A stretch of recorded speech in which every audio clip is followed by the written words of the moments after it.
The sound of shattering glass echoed through the Barrett penthouse for the third time that morning, followed by a shriek that could shatter eardrums. Ricardo Barrett, a man whose name made grown men tremble across 5 states, whose word was law in the underworld, stood frozen in the hallway, watching his 2-year-old sons turn his multi-million-dollar home into a disaster zone. Toy cars flew like missiles. A Louis XVIII chair lay on its side, one leg broken.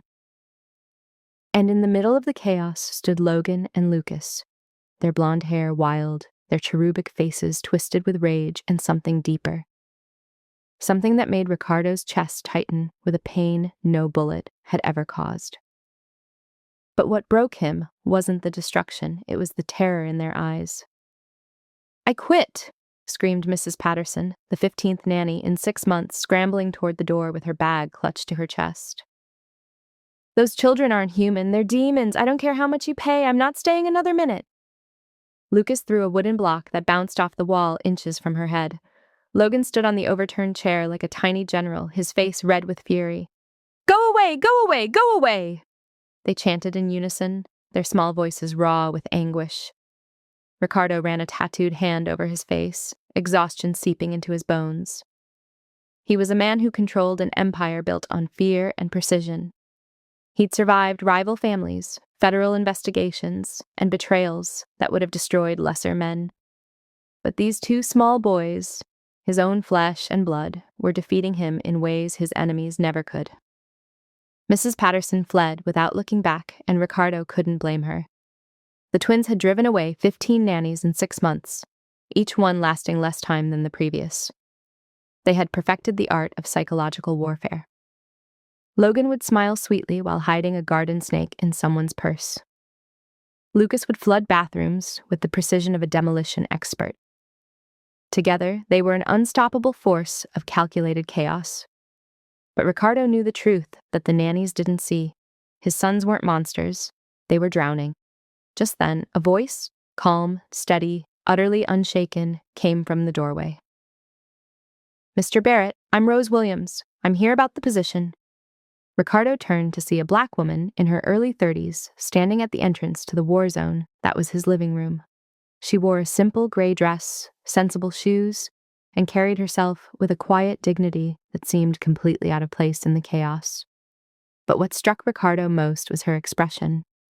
While every other nanny had looked at his sons with fear or judgment, Rose looked at them with something else entirely. Understanding. Logan immediately grabbed another toy, ready to launch it at this new target. Lucas began his signature ear-piercing scream. But Rose didn't flinch, didn't step back, didn't look at Ricardo for help or guidance. Instead, she knelt down on the floor, right there among the broken toys and spilled juice, lowering herself to the twins' eye level. She didn't look at the destruction around them. She looked only at their faces, at the tears streaming down their flushed cheeks, at the way their tiny hands were clenched into fists, at the terror that lurked beneath their rage. "You must be Logan," she said softly to the boy on the chair. "And you must be Lucas." Her voice was like honey, warm, unhurried, impossible to ignore. "I can see that you're very good at making people leave. You've probably practiced a lot." The twins stopped mid-tantrum, confused by this response. No one had ever acknowledged their skill before. Ricardo stood frozen, watching something he'd never witnessed in 6 months of hell. Rose smiled gently. "But here's the thing, gentlemen. I'm not like the others. You can throw things, you can scream, you can make the biggest mess you've ever made, and I'm still going to be here tomorrow morning to make you breakfast, so we can do this the hard way, or we can play a game instead. What do you say?" Lucas's scream tapered off into silence. Logan's raised arm slowly lowered, the toy car still clutched in his fist. And for the first time in 6 months, the Barrett penthouse was quiet. Ricardo stared at this woman, this stranger who had just accomplished the impossible in under 60 seconds, and felt something he hadn't felt since the twins' mother died. Hope. But what Ricardo didn't know was that by the end of the day, Rose would do something that would change his entire understanding of strength, family, and what it meant to be untouchable. and the secret she was hiding about her own past would prove that sometimes the gentlest people are the ones who've survived the worst storms. 6 months earlier, Ricardo Barrett had been a different man. He sat in the back room of his legitimate business, a high-end security firm that was really a front for his less legal operations, staring at his phone as it rang for the 4th time that hour.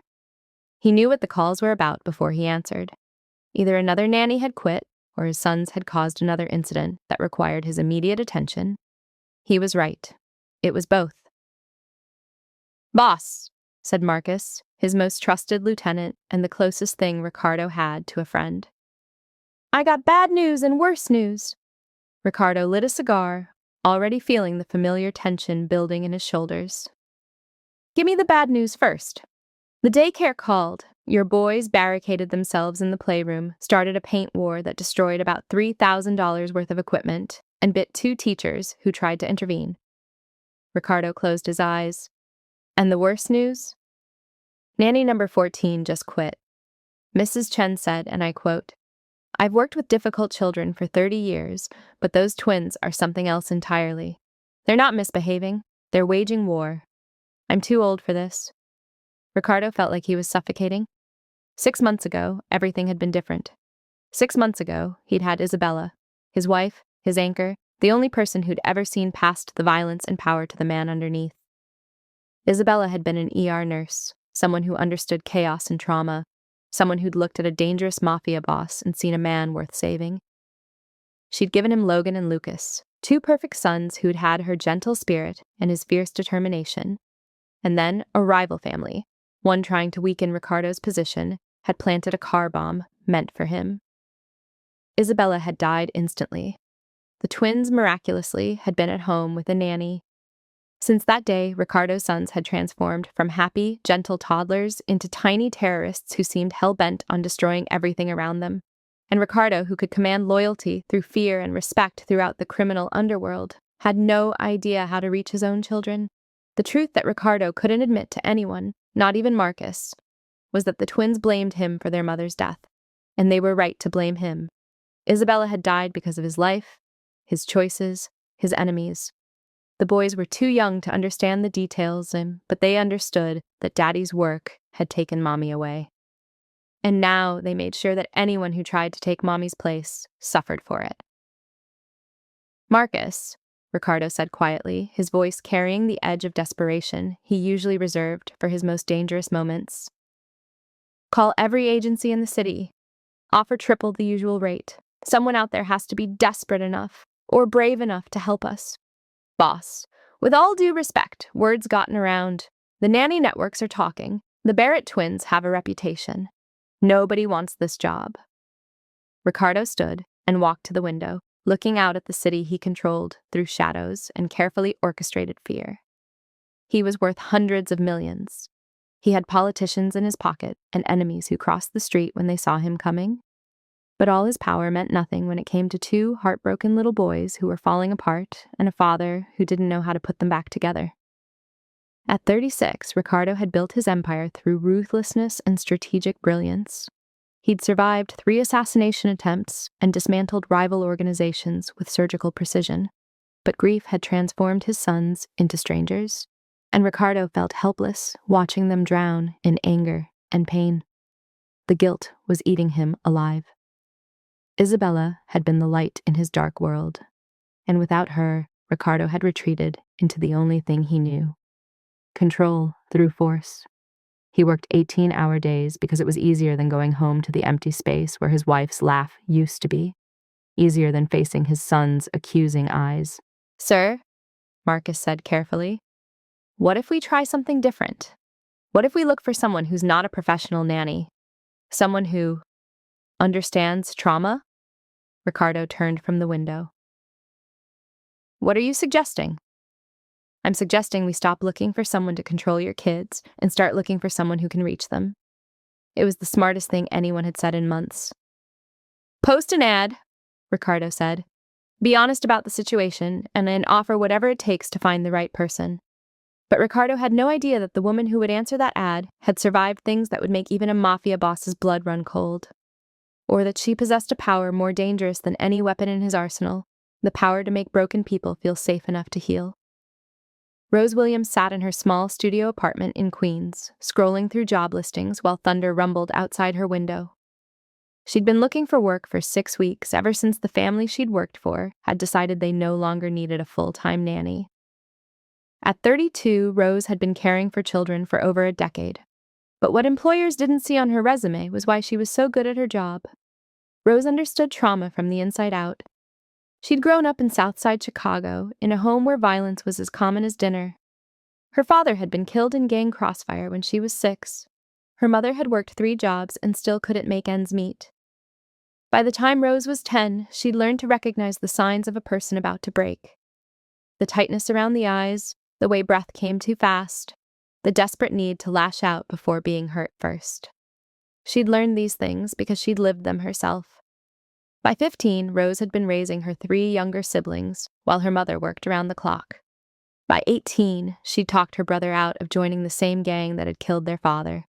By 20, she'd put herself through 2 years of community college while working as a teacher's aide, discovering that she had an almost supernatural ability to calm traumatized children.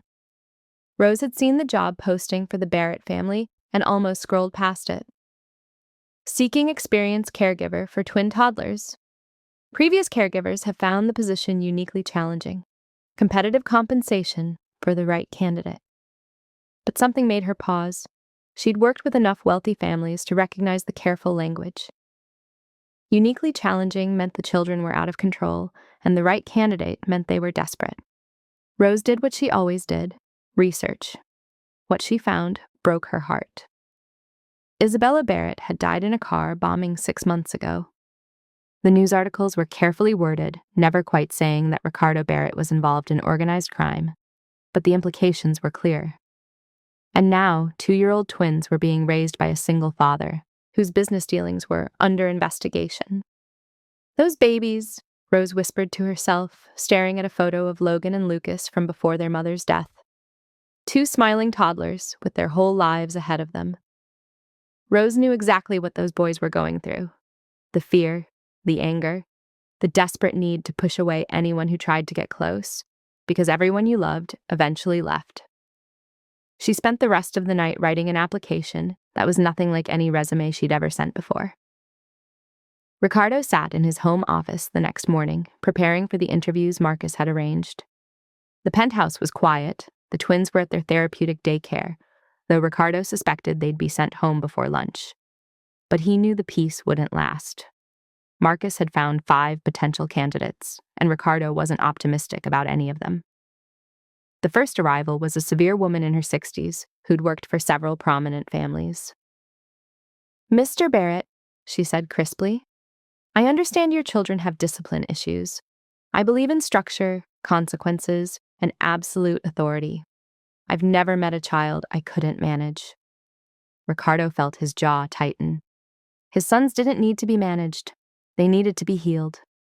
The second candidate was a young woman fresh out of early childhood education, bright and enthusiastic, but hopelessly naive. "I just love kids," she chirped. "Once they see how fun I am, I'm sure they'll open right up." Ricardo thanked her politely and moved on. The third and fourth candidates were variations on the same theme, either too rigid or too inexperienced to understand what they'd be facing. Then Rose arrived. When Ricardo opened the door, he saw a woman in her 30s with intelligent eyes and a presence that was hard to define. She wasn't intimidated by the obvious wealth surrounding her or by Ricardo's carefully cultivated aura of danger. She looked at him like he was simply a man, a tired, worried father, and nothing more. "Mr. Barrett, I'm Rose Williams. Thank you for meeting with me." As they walked to his office, Ricardo noticed that Rose wasn't gawking at the expensive art or designer furniture. Instead, her attention went to the family photos scattered throughout. Images of Isabella with the twins, of happier times that felt like another lifetime. They sat down in his office, and Ricardo studied this woman who'd written the strangest application he'd ever read. "Miss Williams," he began, "your resume is unconventional." Rose met his gaze steadily. "Mr. Barrett, I don't have a degree in child psychology. I don't have certifications from fancy European institutions. What I have is something more important. I understand what your sons are going through, because I've lived it myself. Ricardo leaned back in his chair, intrigued despite himself. Go on. If this story is already hitting different, you need to subscribe right now. What happens next will absolutely destroy you in the best way. Hit that button and comment where you're watching from. Let me know you're ready for this journey. Because Rose is about to do something impossible. Ricardo sat alone in his home office at 2 a.m., a glass of whiskey untouched on the mahogany desk beside him, watching security footage that made his blood run cold. Not because of violence or threats from rivals. He'd seen plenty of that in his 36 years. No, this was worse. This was watching his own sons systematically destroy themselves, and he was powerless to stop it. On the screen, Mrs. Patterson, nanny number 15, entered the twins' playroom with forced cheerfulness, carrying their lunch on a tray. Logan and Lucas, barely 2 years old, sat quietly with their blocks, looking almost angelic. Ricardo knew better. He'd watched this pattern 14 times before. The twins had learned that the best attacks were the ones nobody saw coming. Mrs. Patterson set the tray down and turned to organize their toys. That's when Logan nodded to Lucas, a signal so subtle Ricardo almost missed it. Lucas toddled to the bathroom while Logan kept the nanny distracted with questions about lunch. 30 seconds later, water began seeping under the bathroom door. By the time Mrs. Patterson noticed, Lucas had stuffed 3 towels into the toilet and left both sink faucets running at full blast. Water cascaded across the marble floor, ruining custom rugs that cost more than most people's cars. But that wasn't the masterstroke. While Mrs. Patterson rushed to turn off the water, Logan calmly walked to her purse, which she'd left on a chair like all the others eventually did, and released the garden snake they'd somehow captured from the penthouse terrace 2 days earlier. Mrs. Patterson's scream could probably be heard in New Jersey. Ricardo watched himself enter the frame, saw the nanny pointing at his sons with a shaking finger, heard the words he'd heard so many variations of over the past 6 months. Those children are monsters. He paused the footage and took a drink, the whiskey burning his throat. The twins stood there in the frozen image, their faces showing no remorse, no fear of punishment. Just emptiness. Just the desperate determination of 2 babies who'd figured out that if they were terrible enough, they could control their world in the only way they understood. By making sure no one stayed long enough to leave them the way Mommy had left them. Ricardo's phone buzzed. A text from Marcus. Boss, we got a problem. Kozlov's crew is making moves on the waterfront. Need your call. He stared at the message, then at the frozen image of his sons, then back at the message. 2 years ago, he would have been out the door in 30 seconds, ready to defend his territory with calculated violence. Now he couldn't bring himself to care. What good was an empire if he couldn't save his own children? The truth that kept him awake most nights was simple and devastating. Isabella had died because of him, because she'd loved a man whose enemies planted car bombs, because she'd chosen to build a life with someone whose business was built on fear and blood. And now his sons were paying the price for his sins, drowning in trauma that no amount of money could fix. Ricardo had considered everything. Private psychiatric care. The twins had destroyed the doctor's office. Boarding school. They were too young and he couldn't bear to send them away. Medication, but they were babies, for God's sake, not problems to be chemically managed. He'd even considered walking away from the business entirely, taking the boys somewhere safe and starting over. But who was he kidding? His enemies would follow. The FBI would follow. And without his organization's protection, his sons would be even more vulnerable. Ricardo was a man who'd built his power on control, and now he was learning the cruelest lesson of his life. There were some things that couldn't be controlled. Some wounds that money and power and fear couldn't heal. He looked at the security footage again, at his sons' empty faces, and felt something break inside him that he didn't know how to fix. Then his office phone rang. Marcus, calling instead of texting, which meant it was urgent. What is it? Boss, that woman, Rose Williams, she's here. Says she won't leave until you give her a chance to meet the twins. Been sitting in the lobby for 3 hours. Security tried to escort her out twice, but she just sits back down. Real polite about it, but she won't budge. Ricardo felt something stir in his chest, the last flicker of hope he'd been trying to extinguish. Send her up. Rose walked into Ricardo Barrett's office at 3 a.m. like it was the most natural thing in the world. She didn't flinch at the security cameras tracking her movement, didn't react to the obvious bulge of a weapon under Marcus's jacket as he escorted her, didn't seem remotely intimidated by the man behind the desk whose reputation made seasoned criminals nervous. She simply sat down in the leather chair across from Ricardo, folded her hands in her lap, and waited. Ricardo studied her in silence. She was pretty in an understated way, with natural hair pulled back neatly and eyes that had seen things. He recognized that look because he saw it in his own mirror. Her clothes were clean but inexpensive, her posture relaxed but alert. Everything about her said she'd come from nothing and survived on intelligence and grit. "Miss Williams," he finally said, his voice carrying the edge he used in negotiations. "It's 3 a.m. Most people would have gone home hours ago." "Most people don't understand what desperation looks like, Mr. Barrett. You're desperate." "So am I. Seemed worth waiting." Ricardo's eyebrow lifted slightly. People rarely spoke to him with such directness. "You think you understand my situation? I know your sons have driven away 15 nannies in 6 months. I know their mother died in a way that was violent and sudden. I know those boys are drowning, and you don't know how to save them." She paused, her gaze steady. "And I know that every person you've interviewed has talked about discipline and control, when what your sons actually need is something completely different." "And what's that?" "They need someone who can teach them that the world isn't ending, that their nervous systems can calm down, that it's safe to breathe again." Rose leaned forward slightly. "Mr. Barrett, trauma isn't a behavior problem, it's a nervous system problem. Your sons aren't misbehaving. They're stuck in survival mode. Their bodies think they're still in danger, so they're fighting for their lives the only way 2-year-olds know how." Ricardo felt something shift in his chest. In 6 months, no one had explained his son's behavior in a way that made this much sense. "You're not a doctor," he said, though it wasn't quite a question. "No, but I grew up in a war zone, just a different kind than the one you operate in. I learned to read people's nervous systems before I learned algebra.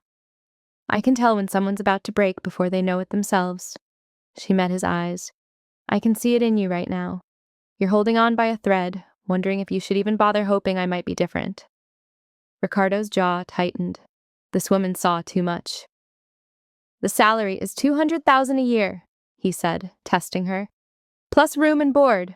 Most people would be thrilled." "I don't care about the money, Mr. Barrett. I care about those boys.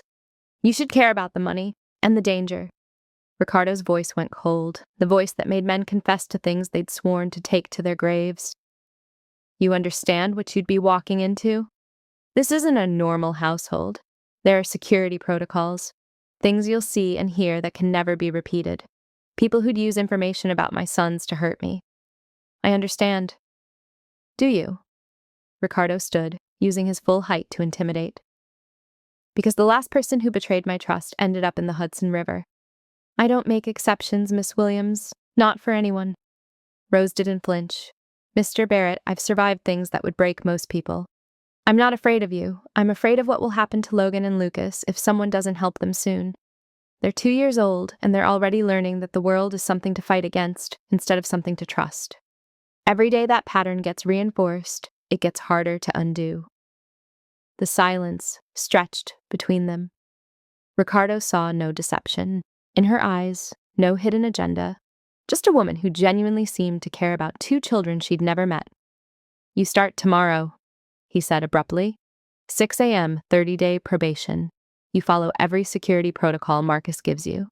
You don't ask questions about my business. You don't discuss this family with anyone outside these walls. You see something, you report it to me immediately. Break any of these rules and you're gone. Are we clear?" Rose stood, extending her hand. "Crystal clear, Mr. Barrett." He shook her hand, surprised by her firm grip.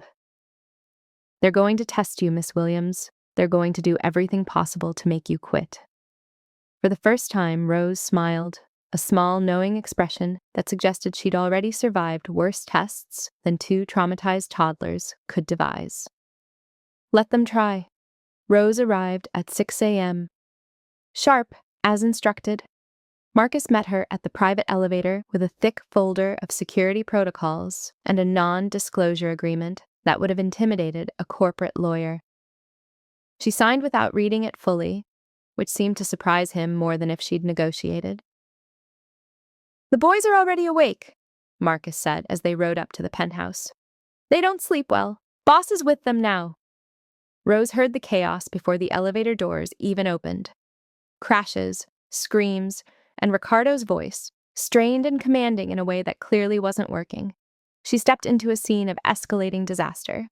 Logan and Lucas had barricaded themselves inside the media room. From the sound of it, they were systematically destroying everything inside. The crashes came at regular intervals, deliberate and calculated. Ricardo stood outside the reinforced door with two of his security team, his face a mask of barely controlled fury and helplessness. "Logan! Lucas! Open this door right now!" Ricardo's voice carried the authority that made grown men obey without question. His sons responded by throwing something heavy against the door from inside. "Boss," one of the security men said carefully. "We could override the lock. Get in there before they hurt themselves." "No," Ricardo said, though his hand was already reaching for his phone. "Probably to call a locksmith or child psychologist or whoever the hell you called when your 2-year-old staged a rebellion. Last time we forced our way in, Lucas threw a tablet at my head and Logan bit Marcus hard enough to draw blood." Rose set down her bag and walked calmly toward the door. Ricardo noticed her for the first time that morning, his expression darkening. "Miss Williams, this isn't a good time for—" "How long have they been in there?" Rose asked, her voice quiet but firm enough to cut through his objection. 20 minutes, they're going to hurt themselves. I need to—" "Mr. Barrett." Rose looked at him directly, and something in her gaze made him stop mid-sentence. "If you force that door open, you'll confirm what they already believe, that the world is a dangerous place where people use power to control them. Is that what you want to teach them?" Ricardo's jaw clenched. "Then what do you suggest? We just let them destroy the room?" "Yes." Rose knelt down in front of the door, settling into a comfortable position on the floor like she had all the time in the world. "Things can be replaced. Trust can't." She placed her palm flat against the door and closed her eyes. For a moment, Ricardo thought she was praying, which would have been absurd. Then she started humming, a low, rhythmic sound that was barely audible over the chaos inside the room. "What the hell is she doing?" one of the security guards whispered. Marcus held up a hand for silence. Rose's humming grew slightly louder, settling into a simple, repetitive melody. Not quite a lullaby, not quite a song, just a pattern of sound that seemed to fill the hallway. She added a gentle rhythm, tapping her fingers against the door in time with the melody. Tap, tap, pause, tap, tap, pause. The steadiness of it was almost hypnotic. Inside the room, the crashing stopped. Rose continued, her voice soft but unwavering. She began adding words, not demands or threats, just simple observations sung in that same rhythmic pattern. "I hear you in there. I hear you're upset. I hear you're scared. That's okay. That's okay." Ricardo started to speak, but Marcus grabbed his arm, shaking his head. Tap, tap, pause. Tap, tap, pause. "You don't have to open the door. You can stay in there as long as you need. I'll wait right here, right here, right here." The silence from inside the room was absolute now. Rose kept humming, kept tapping, her entire body radiating a calm that seemed impossible, given the circumstances. Then so quietly that Ricardo almost missed it, a small voice from inside. "Sing more." Rose smiled, though her eyes remained closed. She continued the melody, adding another verse. "The world feels scary. The world feels big. But you're safe right here. Safe right here." A clicking sound, the door lock disengaging from inside. The door opened a crack, and Lucas's tear-stained face appeared in the gap. He stared at Rose with suspicious, red-rimmed eyes. Logan appeared behind his brother, equally wary but curious. Rose didn't reach for them, didn't try to coax them out. She just kept humming, kept tapping that steady rhythm against the floor now, and waited.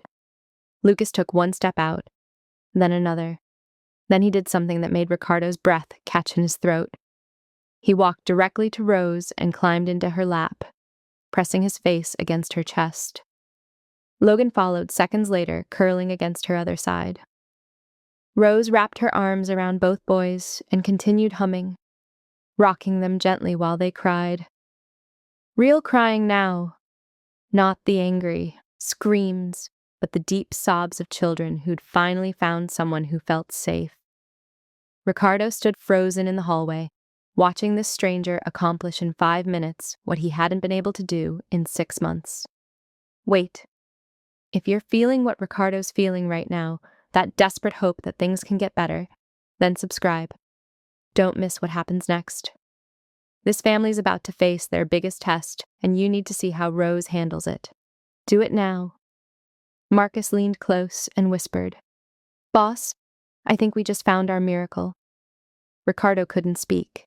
He just watched Rose hold his broken sons while they fell apart in her arms, and felt something he hadn't felt since Isabella died. Hope that maybe, just maybe, his family could be put back together after all. 3 weeks into Rose's employment, Ricardo stood in the doorway of his home office, reviewing security reports, when he heard it. The sound that had become a warning signal for impending disaster. Logan's high-pitched wail, followed immediately by Lucas's answering scream. The synchronized meltdown that usually preceded flying objects and hours of chaos. He was halfway to the playroom when he realized Rose wasn't calling for help.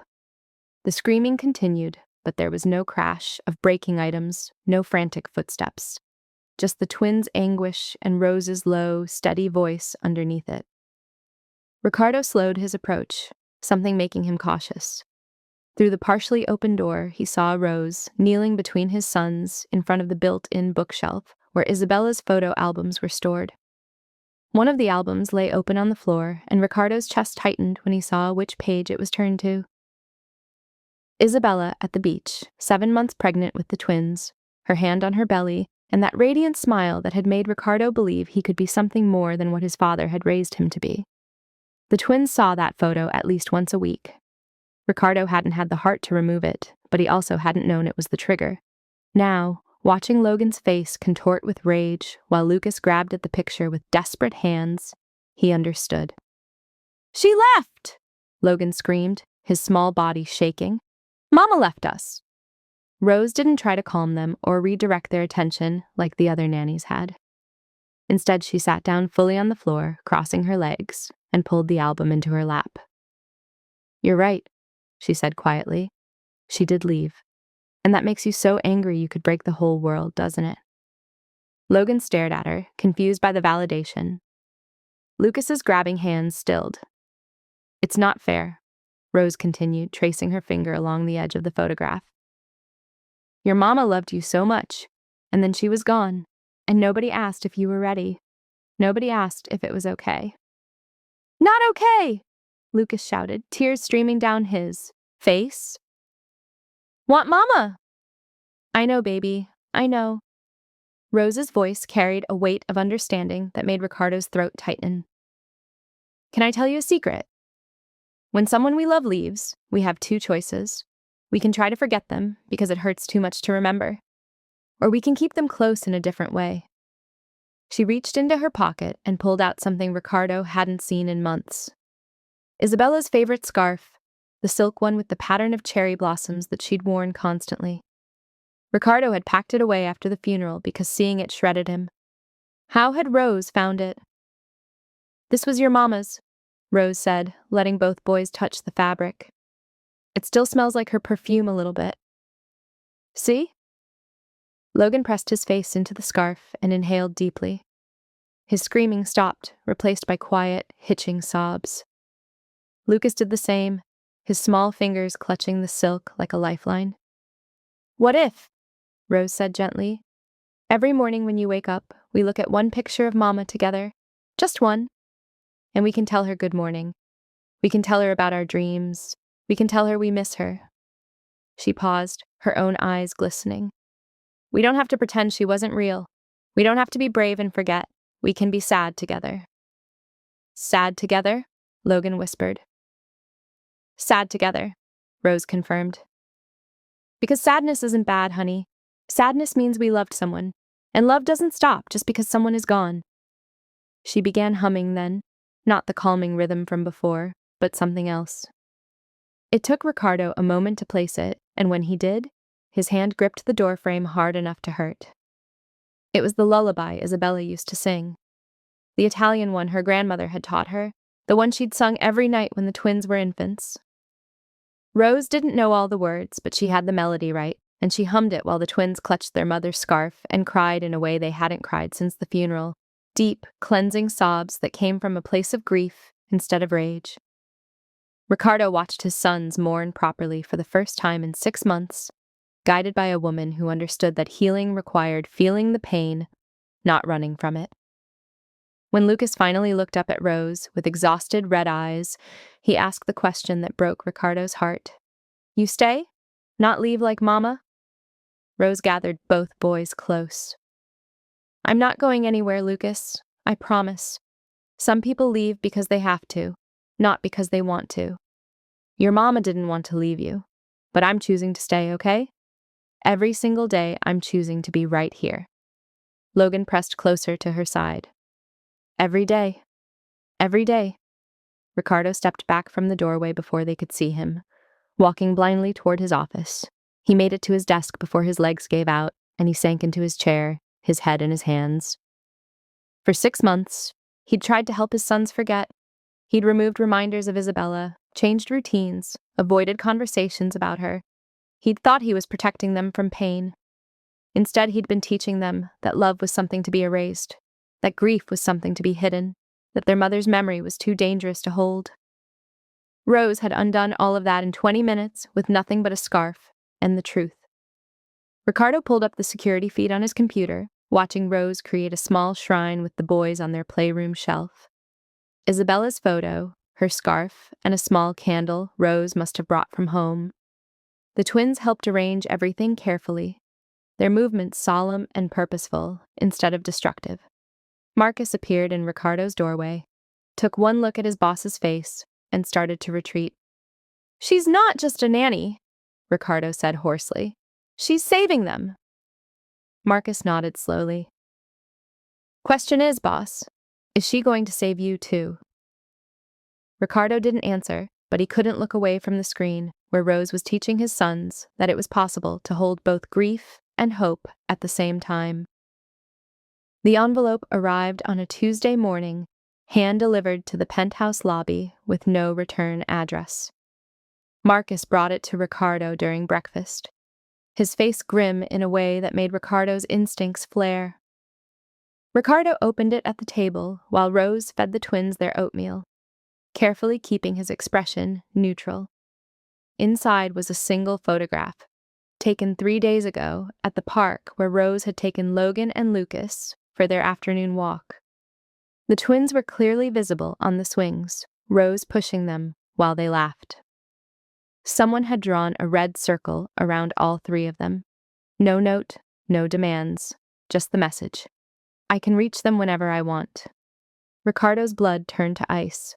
He recognized the tactic. It was something he'd used himself years ago when establishing dominance. Show your enemy their vulnerability before you strike. Make them understand how exposed they are.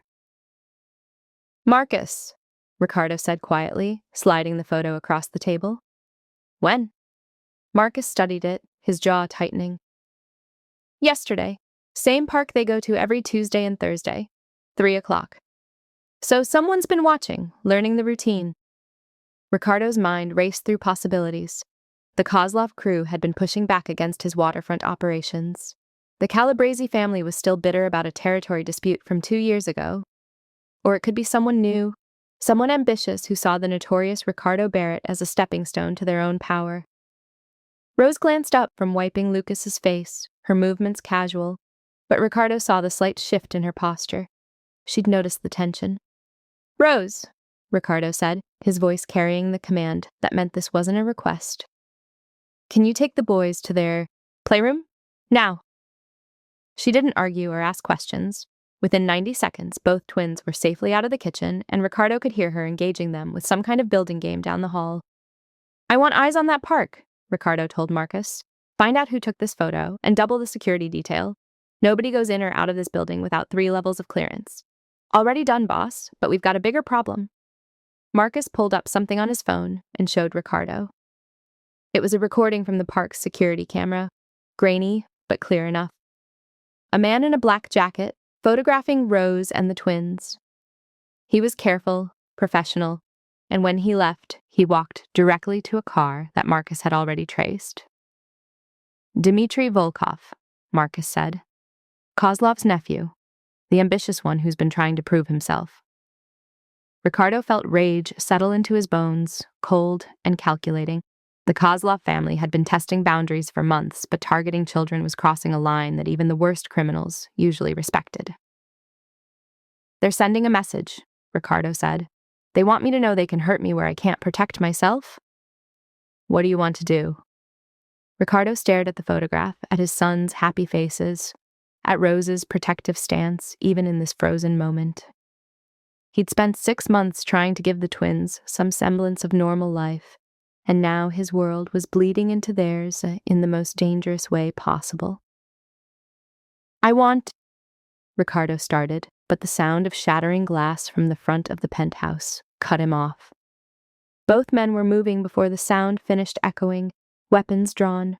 Ricardo's heart hammered as he sprinted toward the playroom, every worst-case scenario flashing through his mind. He burst through the door to find Rose standing in front of the twins, who were huddled behind her legs. A brick lay in the center of the floor, surrounded by shattered window glass. Wrapped around the brick was another note. But what stopped Ricardo cold wasn't the threat. It was Rose's stance. She'd positioned herself as a human shield, and in her hand was a heavy marble bookend, raised and ready to use as a weapon.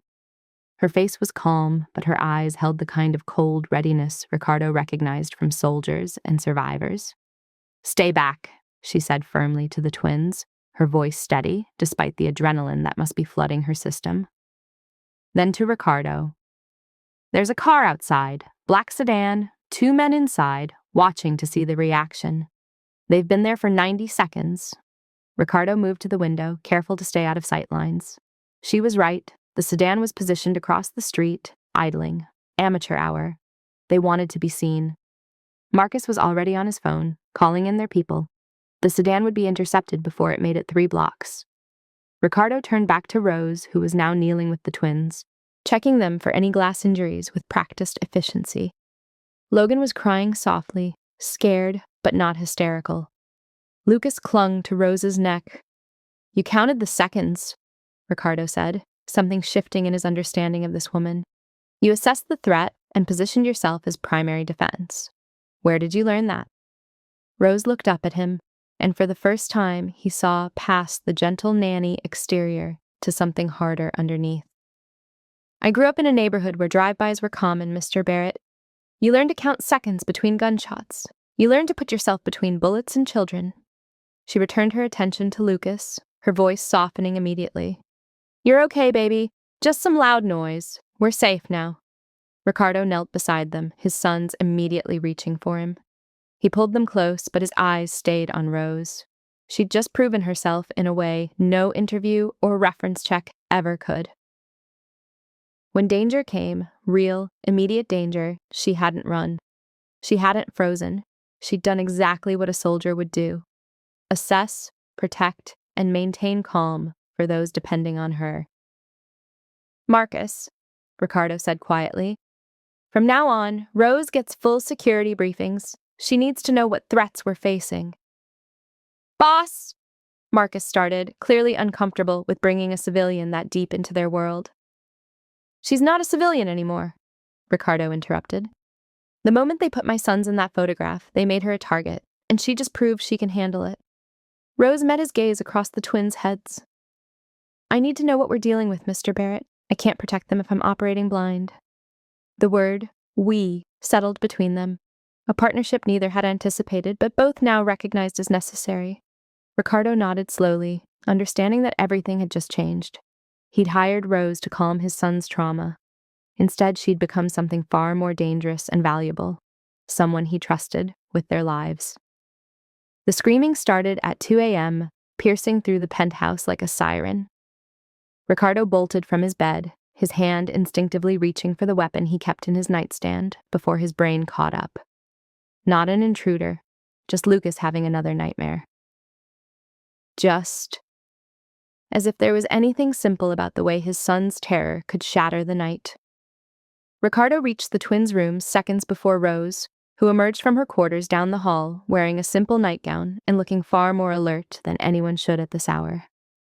Logan was sitting up in his bed, whimpering, while Lucas thrashed in his sheets, still caught in whatever horror his 2-year-old mind had conjured. "Lucas," Ricardo said firmly, approaching the bed with the authoritative tone that had made men twice his size comply without question. "Wake up. You're dreaming. It's not real." Lucas's eyes snapped open, but he wasn't seeing his father. He was seeing something else, something that made him scream louder and start hitting, tiny fists connecting with Ricardo's chest and arms as the boy fought against invisible demons. "Lucas, stop!" Ricardo grabbed his son's wrists, trying to hold him still, trying to force the panic to end through sheer will. "You need to calm down right now. Do you hear me? Calm down!" But Lucas only fought harder, his screams turning into that high-pitched keening that signaled he was spiraling past the point of reason. His body went rigid, back arching, every muscle locked in pure terror. Ricardo felt his own panic rising. This was worse than the usual nightmares. This was something breaking inside his son, and everything Ricardo tried only made it worse.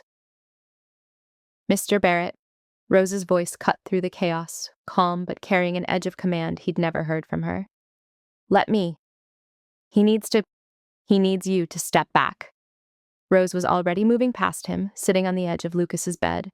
She didn't try to grab the boy or restrain him.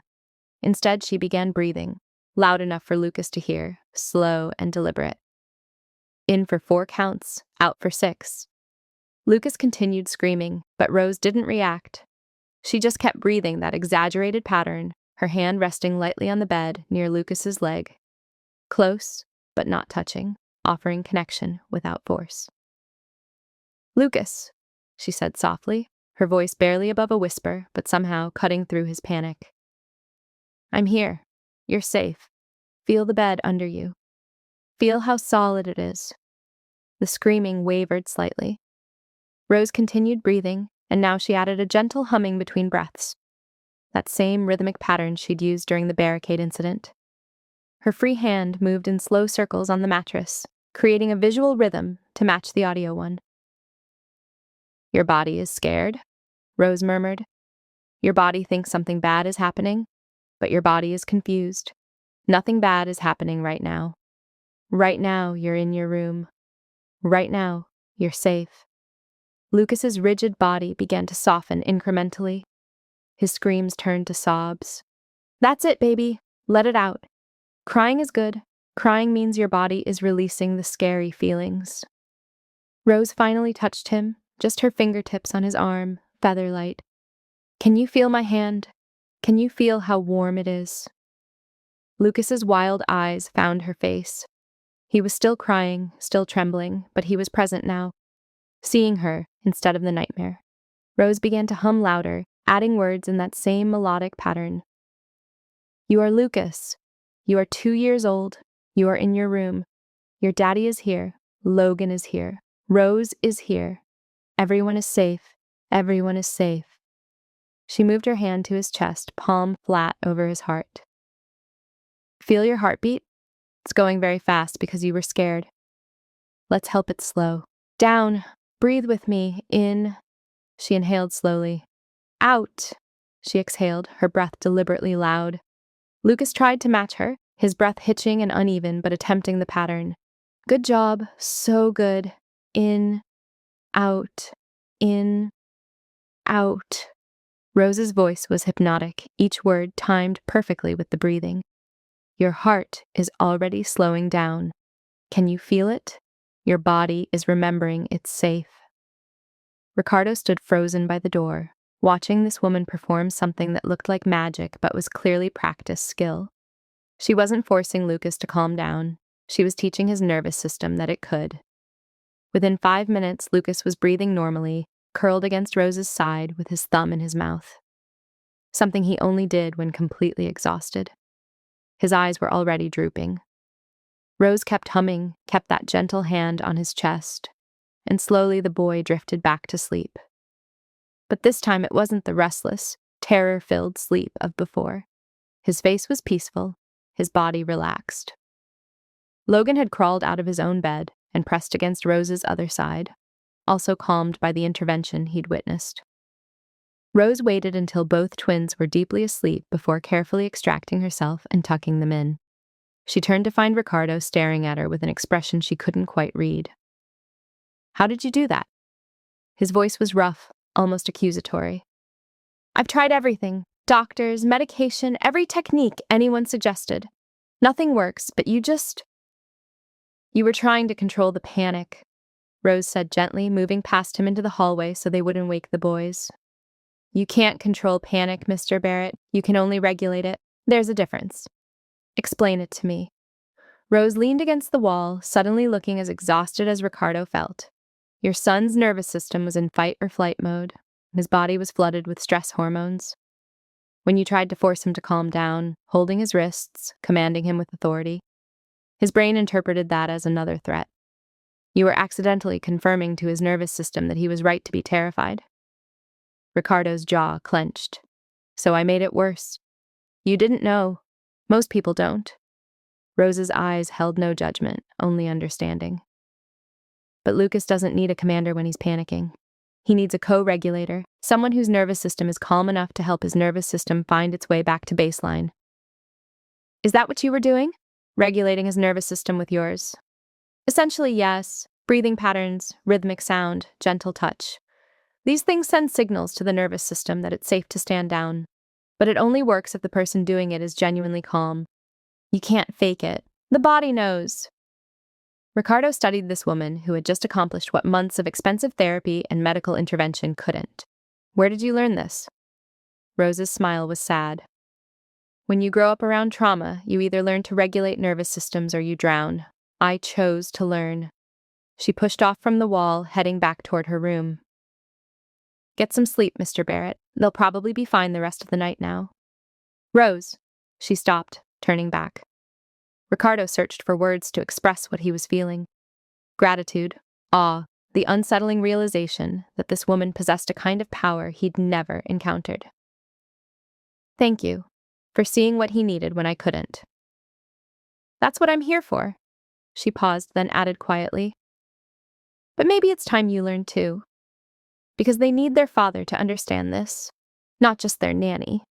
She disappeared into her room before Ricardo could respond, leaving him standing in the dark hallway, forced to confront an uncomfortable truth. He'd built an empire on power and control, but his sons needed something he didn't know how to give: the ability to surrender control and trust that safety could exist without force. For the first time in his adult life, Ricardo Barrett felt like a student who had everything to learn. Rose was changing Logan's diaper 3 days after the brick incident when she felt the sharp sting. She'd been so focused on keeping the squirming toddler still that she didn't notice the jagged piece of glass embedded in the area rug until her knee came down directly on it. The pain was immediate and intense, but years of practice kept her from crying out. The last thing traumatized children needed was to see their caregiver in distress. She finished fastening Logan's diaper, praised him for being patient, and calmly sent both twins to play with their blocks on the other side of the room. Only then did she look down at her knee. Blood was seeping through her pants, not life-threatening, but definitely more than a scratch. A shard of glass protruded from the fabric, probably a piece missed during the cleanup after the brick had shattered the window. Rose was pressing a tissue against the wound when Ricardo appeared in the doorway, home, earlier than usual. His eyes went immediately to the blood, and something flashed across his face. Something raw and unguarded before his usual mask snapped back into place. "What happened?" His voice was controlled, but Rose heard the edge underneath. "Just a piece of glass we missed. It's fine. Nothing serious." She started to stand, but Ricardo was already crossing the room, kneeling beside her with a first aid kit he must have grabbed from somewhere. "Let me see it," Mr. Barrett, really, I can. Let me see it, Rose. This time it wasn't a command, but something closer to a plea, and that made her pause. She peeled back the fabric carefully. The shard wasn't deep, but it would need to be removed and the wound cleaned properly. Ricardo's jaw tightened as he examined it, his hands surprisingly gentle as he prepared to extract the glass. "This is from the window," he said quietly, more to himself than to her. "This is because of me, because my world brought danger into this house." Rose watched him work, seeing the guilt etched in every line of his face. "It's a piece of glass, Mr. Barrett. Accidents happen. It's not an accident when someone throws a brick through your window because they want to hurt me." Ricardo pulled the shard free with careful precision, immediately pressing gauze against the bleeding. "You could have been seriously injured. The boys could have been—" He stopped, unable to finish the thought. "But we weren't. I protected them, and now you're taking care of me. That's how this works." Ricardo applied antiseptic and began wrapping her knee with professional efficiency that suggested this wasn't his first time treating wounds. His hands were steady, but Rose noticed the tension in his shoulders, the way he wouldn't meet her eyes. "You're angry," she observed quietly. "Of course I'm angry. You got hurt because—" "No, you're angry at yourself." Rose waited until he finished bandaging before continuing. "You're angry because you care that I got hurt, and caring feels dangerous to you." Ricardo's hands stilled. "I don't know what you're talking about." "Yes, you do." Rose shifted to face him more fully, ignoring the twinge in her knee. "Mr. Barrett, can I ask you something? When was the last time you told your sons you loved them?" The question landed like a physical blow. Ricardo stood abruptly, putting distance between them. "They know I love them. I provide for them, protect them." "That's not what I asked." Ricardo's back was to her, his shoulders rigid. Across the room, the twins played quietly, periodically glancing at the adults with the hyper-vigilance of children who'd learned to monitor emotional temperature. "I tell them," Ricardo said finally, but it sounded hollow even to his own ears. "When?" "Because I've been here for over a month, and I've never heard you say those words to them. Not once." Rose's voice was gentle but relentless. "You hug them when they're scared. You provide everything they need, but you never say the words, and you know what? They notice." Ricardo turned, his face a mask of controlled fury that would have intimidated anyone else. "You think you understand my relationship with my sons after a few weeks? I think you're doing to them exactly what they were doing to the nannies." Rose met his anger with steady calm. "You're pushing love away before it can hurt you again. You lost Isabella, and it nearly destroyed you. So now you keep everyone at arm's length, even Logan and Lucas, because if you don't let yourself love them fully, it won't hurt as much if something happens." "That's not—" Ricardo stopped, the denial dying on his lips because they both knew it was true. "Those boys need more than protection, Mr. Barrett. They need connection. They need to hear you say you love them. They need to see you be vulnerable and human, not just powerful and controlled." Rose stood carefully, testing her injured knee. "You're teaching them that love is something to be guarded against, that opening your heart makes you weak. Is that really the lesson you want them to learn?" Ricardo felt something cracking inside his chest, a wall he'd built so carefully after Isabella died. "Love got my wife killed. Love made me a target. How is that not a liability?" "Because love is also what makes life worth protecting in the first place." Rose moved closer, her limp barely noticeable. "You think your power keeps them safe. Your power drew the threats that shattered that window. But you know what actually kept them safe? Me stepping in front of them, you rushing to this room, Marcus doubling security. All of those actions came from love, not power." She placed her hand on his arm, and Ricardo was shocked to realize he was trembling. "Love isn't your weakness, Mr. Barrett. It's your strongest weapon, but only if you stop being afraid to use it." Logan chose that moment to toddle over, looking between them with worried eyes. "Daddy sad?" Ricardo looked down at his son, really looked at him, not through the filter of guilt and fear, but just seeing the small, brave boy who'd survived so much loss. "Yeah, buddy," Ricardo said, his voice rough. "Daddy's a little sad." "Rose hug makes it better," Logan said with the simple wisdom of a toddler. "Rose hug fixes sad." Lucas joined them, both twins now pressed against Ricardo's legs, offering comfort the only way they knew how. Rose smiled softly. "They're trying to teach you something, Mr. Barrett. Maybe it's time to be a student instead of always being in control." Ricardo sank to his knees, pulling both boys into his arms, and for the first time since Isabella's funeral, he let them see him cry. Not the silent, controlled grief he'd allowed himself in private, but real tears that came from the deepest place of pain and love. "I love you," he whispered into their hair. "I love you both so much, and I'm so sorry I haven't been telling you that every single day." The twins clung to him, and Rose quietly stepped back, giving them space for a moment that was 6 months overdue. When Ricardo finally looked up at her, his eyes were red, but clearer than she'd ever seen them. "Teach me," he said simply. "Teach me how to do this right." Rose smiled. "That's what I've been waiting to hear." The meeting with Dmitry Volkov was scheduled for 9 p.m. after the twins' bedtime.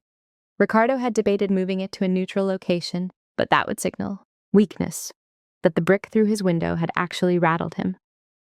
So he'd agreed to meet in his home office, with Marcus and 2 other men positioned strategically throughout the penthouse.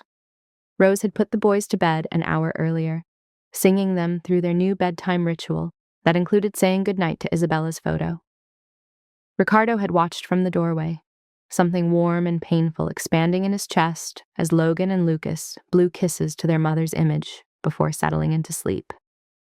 Now he sat across from Dmitry Volkov, a man in his early 30s with his uncle's cold eyes, esan, and ambition that made him dangerous.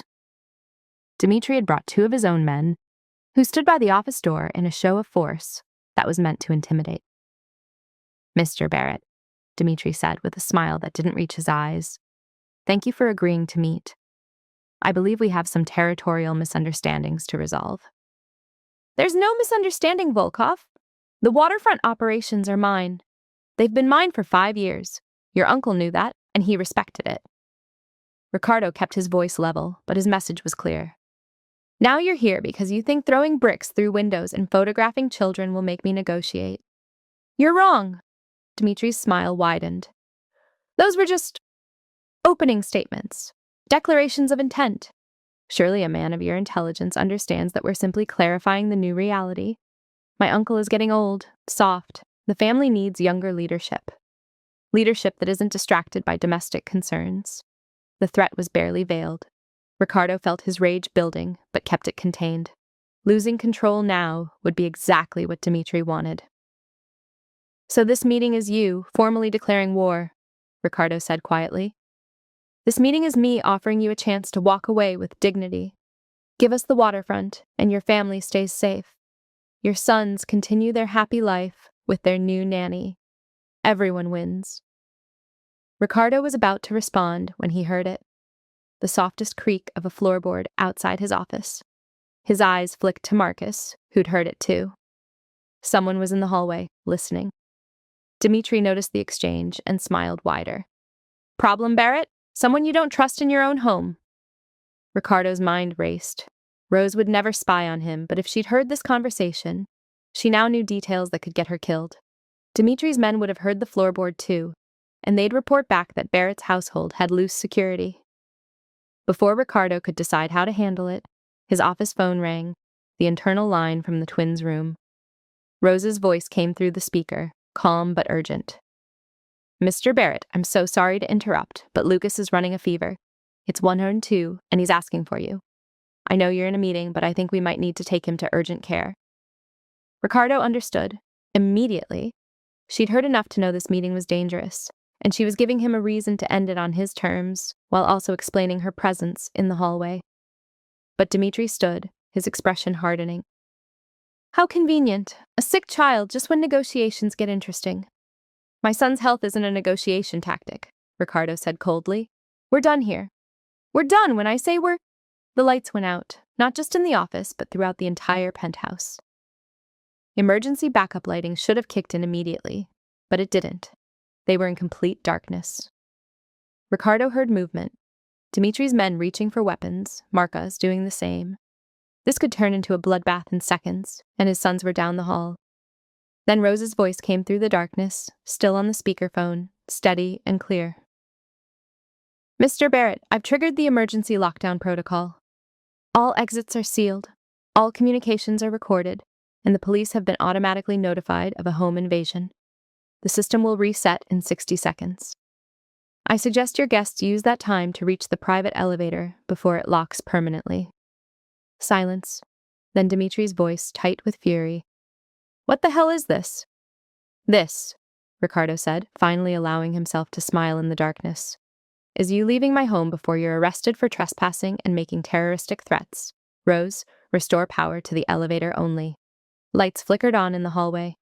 Dimitri's men were already moving, recognizing they'd been outmaneuvered. Dimitri himself stood frozen, calculating. This isn't over, Barrett. No, Ricardo agreed. But now we both know exactly where we stand. And you know that my household isn't as vulnerable as you thought. Get out. Dimitri and his men left, their exit captured by every security camera in the building. The moment the elevator doors closed, full power restored throughout the penthouse. Rose appeared in the office doorway, still in her nightgown, holding a tablet that showed the security system interface. Lucas was on her hip, very much awake and healthy, sucking his thumb. How did you? Marcus started. I asked you to teach me the security protocols, Rose said simply. So I learned all of them, including the emergency lockdown that's supposed to be used during home invasions. She looked at Ricardo. That man was threatening your family in your own home. That qualified. Ricardo stared at this woman who'd just executed a tactical maneuver that would have impressed a trained operative. You could have run, taken the boys and left through the service entrance. No one would have blamed you. Running would have left you vulnerable, Rose said, as if this were obvious. And these boys need their father, so we protected you instead. She'd said, we, including Lucas, in the decision. Ricardo looked at his son, who was calm and curious rather than scared, clearly trusting Rose's assessment that everything was under control. You recorded everything, Marcus said, understanding dawning. We have Dimitri on tape making threats against minors. That's leverage. That's ammunition, Ricardo corrected, looking at Rose with new understanding. You just handed us everything we need to bury the Volkov family's operation. Rose shifted Lucas to her other hip. I handed you tools to protect your family. What you do with them is your business, Mr. Barrett. Now, if you'll excuse me, this little one actually does need to go back to bed. She turned to leave, but Ricardo's voice stopped her. Rose, you could have exposed yourself tonight.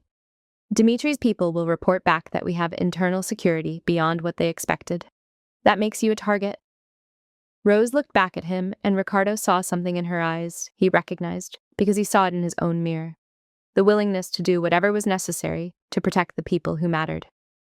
Then I guess we're even, she said softly. Because you've been a target your whole life, and you're still here protecting them. Some things are worth the risk, Mr. Barrett. She disappeared down the hallway with Lucas, leaving Ricardo and Marcus in stunned silence. Boss, Marcus finally said, that woman is either the bravest person I've ever met or the craziest. Ricardo thought about Rose, stepping between his sons and danger, learning security protocols as if preparing for war, triggering a lockdown that could have gotten her killed if Dimitri had reacted differently. Both, Ricardo said quietly. She's both, and she's exactly what this family needs. For the first time since Isabella's death, Ricardo felt something shift. Not just hope, but certainty. His family wasn't broken beyond repair. It was being rebuilt by a woman who understood that sometimes the strongest armor was the willingness to be vulnerable, and the deadliest weapon was love that refused to surrender. Ricardo found Rose in the kitchen the morning after the Volkov incident, making pancakes while the twins sat at the counter, watching with the focused intensity of toddlers who took breakfast very seriously. Sunlight streamed through the repaired window, and for a moment, Ricardo just stood in the doorway, taking in a scene that would have been impossible 2 months ago. His sons were calm, happy. Lucas was humming Rose's regulatory rhythm, while Logan carefully arranged blueberries on the counter in a pattern only he understood. There was no screaming, no destruction, no chaos born from terror and grief. There was just a family having breakfast. Rose glanced up and smiled. Good morning, Mr. Barrett. Coffee's ready, and I made extra pancakes if you have time to join us before your meeting. Ricardo walked to the counter and sat beside his sons, something he rarely did on weekday mornings. Logan immediately leaned against his arm, casual affection that still made Ricardo's throat tight. "I canceled my meetings today," Ricardo said. "We need to talk." Rose's hand stilled for just a moment before continuing to flip pancakes. "That sounds serious." "It is." Ricardo waited until she'd plated the food and sat down across from him, the twins between them like a bridge. "Last night, you had multiple opportunities to walk away from a dangerous situation. You could have left, reported what you heard, even used what you know against me. Instead, you protected us." "Of course I did. That's my job." "No," Ricardo said firmly. "Your job was to care for two traumatized toddlers. What you did last night went far beyond childcare. You acted like—" he searched for the right word. "Like family, like someone who'd risk everything to protect what matters." Rose met his eyes steadily. "That's what you do for people you love, Mr. Barrett." The word hung in the air. Love. Not the professional affection of a nanny for her charges, but something deeper. Something that had been growing in the spaces between crisis and calm, in the quiet moments of rebuilding broken children and inadvertently, their broken father. "Rose Williams," Ricardo said formally, pulling a document from his pocket. "I'm offering you a permanent position in this household, but not as a nanny. As a legal guardian to Logan and Lucas. As a protected member of this family with full authority to make decisions regarding their welfare and safety." Rose stared at the papers, legal documents that Marcus had prepared overnight, elevating her status from employee to something unprecedented in Ricardo's world. "This includes a trust fund in your name, legal protections under my family's resources, and housing either here or wherever you choose. But more than that," Ricardo's voice roughened, "it means I'm asking you to stay.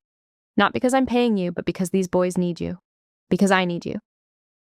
"Daddy needs Row," Lucas agreed through a mouthful of pancake, using the nickname the twins had recently adopted. Rose's eyes glistened. "Mr. Barrett, I don't need legal documents to stay. I'm not going anywhere." "I know, but I need you to understand that this isn't a job anymore. You're not an employee I can fire or replace. You're part of this family, and that comes with both protection and danger. The Volkovs will come after you now. My enemies will see you as leverage. I'm asking you to accept that risk willingly, with full knowledge of what it means." Rose looked at Logan and Lucas, who were watching the adults with the intuitive understanding that something important was happening. She reached across the counter and took Ricardo's hand, a gesture that was both simple and revolutionary. "I grew up with nothing, Mr. Barrett. No family, no safety, no reason to believe the world could be good. These boys gave me something to fight for. You gave me a place to belong." She squeezed his hand. "I'm not afraid of your enemies. I'm only afraid of what would happen to Logan and Lucas if I wasn't here to help protect them." Ricardo nodded, unable to speak past the emotion clogging his throat. He'd spent 6 months trying to fix his sons through force and money and control. Instead, it was surrender, allowing this woman into their lives, trusting her with their healing, admitting he couldn't do it alone. That had saved them all. "Roro stay forever?"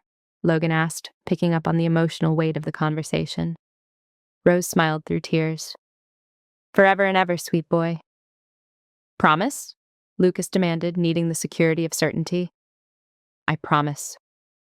6 months later, Ricardo stood in the doorway of the twins' room, watching Rose conduct their bedtime routine, a ritual that had evolved into something sacred. Logan and Lucas, now 3 years old, sat on either side of her as she read from their favorite book, their bodies relaxed and secure in a way that still amazed Ricardo every time he witnessed it. "And then," Rose read, "the little prince realized that the most important things in life aren't the things you can see. They're the things you feel in your heart." "Like loving Row," Lucas said seriously. "And Daddy," Logan added. "And Mama," they said together, glancing at Isabella's photo on their shelf, which now sat beside fresh flowers, Rose changed weekly. Ricardo had learned to honor Isabella's memory instead of hiding from it. He'd learned to regulate his own nervous system so he could help regulate theirs. He'd learned that strength wasn't about control. It was about the courage to be vulnerable with the people who mattered most. The Volkov situation had been resolved through a combination of the evidence Rose had helped gather and strategic negotiations that left Dmitri's uncle embarrassed enough to shut down his nephew's ambitions permanently. Ricardo's empire remained intact, but he'd restructured his life to be present for his sons in ways he'd never imagined possible. He attended their therapy appointments, he knew their favorite songs, he could recognize the signs of dysregulation before they escalated, and had learned Rose's techniques for helping them find calm. Most importantly, he told them he loved them every single day. Rose finished the book and kissed both boys goodnight. As she stood to leave, Logan grabbed her hand. Ro, you're our family now, right? Not just a nanny. Rose knelt between their beds. I'm your family, Logan. Nothing will ever change that. Good, Lucas said, satisfied. Because we love you. I love you both too, more than all the stars in the sky. Ricardo walked with Rose to the hallway, and they stood together, in comfortable silence, watching the twins settle into sleep through the doorway. They're going to be okay, Rose said quietly. Better than okay. Because of you, Ricardo replied. Because of us. Rose looked up at him. You did the hardest thing, Mr. Barrett. You changed. You let yourself be vulnerable. You learned a completely new way of being a father. That takes more courage than anything in your business world. Ricardo pulled her close, this woman who'd saved his family in every way that mattered.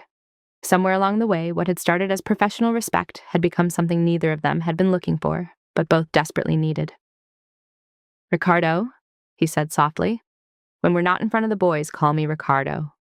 Rose smiled against his chest. Ricardo, then. They stood together in the hallway of a penthouse that had once been a fortress of fear and isolation, now transformed into a sanctuary built on unconventional love and unbreakable trust. A mafia boss, two traumatized toddlers, and a woman who understood that the strongest families aren't born from perfection. They're forged from the courage to heal together.